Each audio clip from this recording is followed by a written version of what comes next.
Congressman Ro Khanna. Congressman Ro Khanna is the vice chair of the Congressional Progressive Caucus, represents the state of California in the U.S. House of Representatives, the 17th District of California. Khanna, KHANNA.house.gov is the website. You can tweet him at Rep Ro Khanna. Congressman, welcome back. Great to be back on, Tom. Happy New Year. Thank you. Happy New Year to you, too, and thank you for coming on and taking people's calls. What's at the top of your mind right now? We spent the last hour on the show discussing, is it Trump's loyalty to oligarchs who hate government? These libertarian oligarchs who think that if they can shut the government down. In fact, there were comments made back when Newt Gingrich first shut down the government by some of these same people that the shutdown of the government, if it could last a whole month, would prove 1/12 of a whole year would prove that we really don't need most of this government stuff. We could do away with a lot of it. So there's the oligarch sales pitch. Then there's the Russian sales pitch. Is he shutting down the government to harm the United States as part of a larger campaign to harm the United States that's being orchestrated by Putin or somebody else? Or is it just his nature to love oligarchs? This is his worldview growing up as an oligarch himself, that Duterte and Erdogan and Sisi and what's his name down in Brazil? I want to say Bolsonaro. That these guys, that this is just how he thinks. What are your thoughts on what is going on right now in the White House? My view is probably simplistic, but he made a campaign promise on building this wall, and he thinks that's what got him elected, and he's convinced that's what's going to get him reelected. He believes he defied all the odds the first time, and all the pundits were wrong, and he probably thinks the same thing this time. He doesn't believe in polling because he thinks he's got this magical turnout. And so I think he's wrong, but he believes he's winning. And the problem is that he's so convinced that in his own greatness of winning that campaign that he's got far too much confidence in his own political judgment.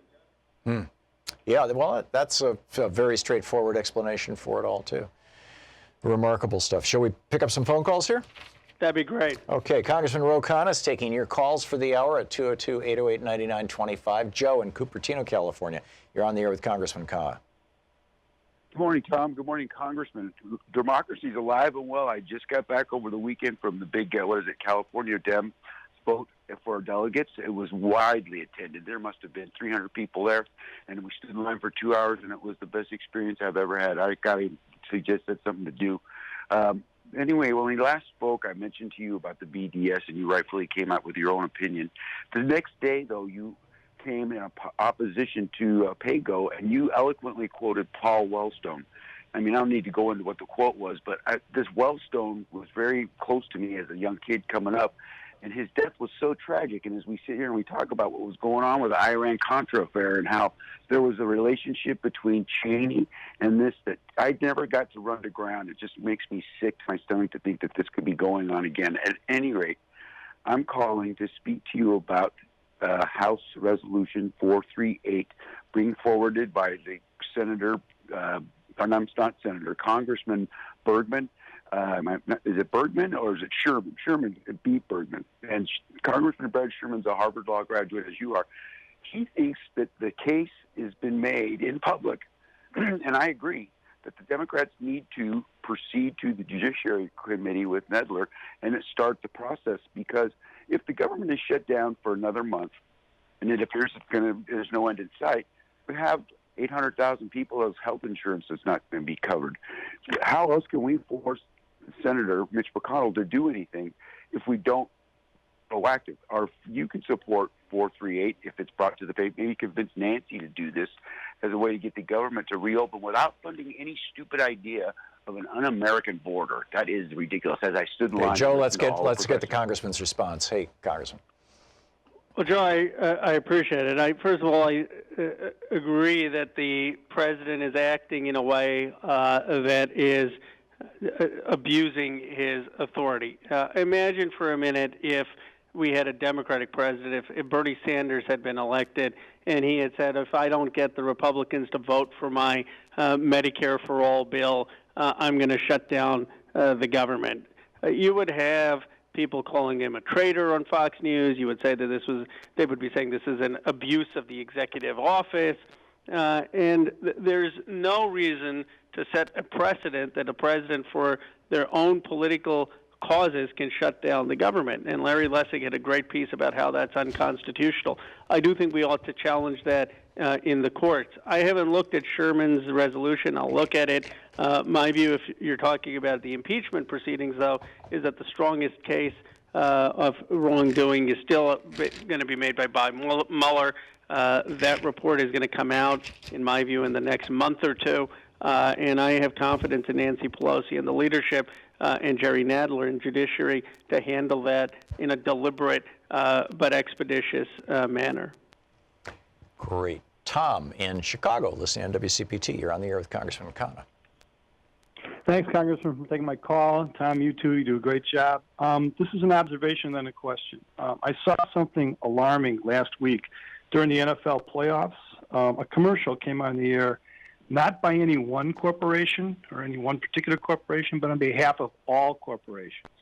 It was saying, in essence, that corporate America had the expertise, the knowledge, and the wherewithal to solve all our big societal problems, including, unbelievably, global warming, which they're responsible for, in my opinion. But I was stunned. I was too stunned to get any details, but the gist of it was that corporate America, and only corporate America, not the government, can solve our problems.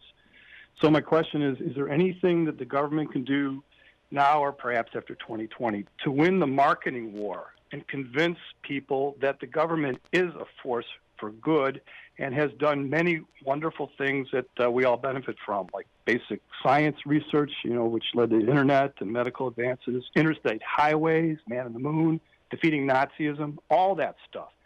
We're losing the marketing war. The government is. Tom, I would add to that in 1981, when Reagan was inaugurated, and he said government is not the source, is not the solution to our problems. Government is the source of the problems. Government is the problem. At that point in time, over 80% of Americans thought government was a force for good. Today, that number is 16%. Congressman, your thoughts? Well, I think the caller raises an outstanding point, and it's the central challenge, frankly, for those who are progressives, which is to convince people that government can be trusted, and government is a force of good and has been a force of good and has been what has propelled American innovation and America's lead. I mean, the caller mentioned the innovation regarding basic science at the National Science Foundation.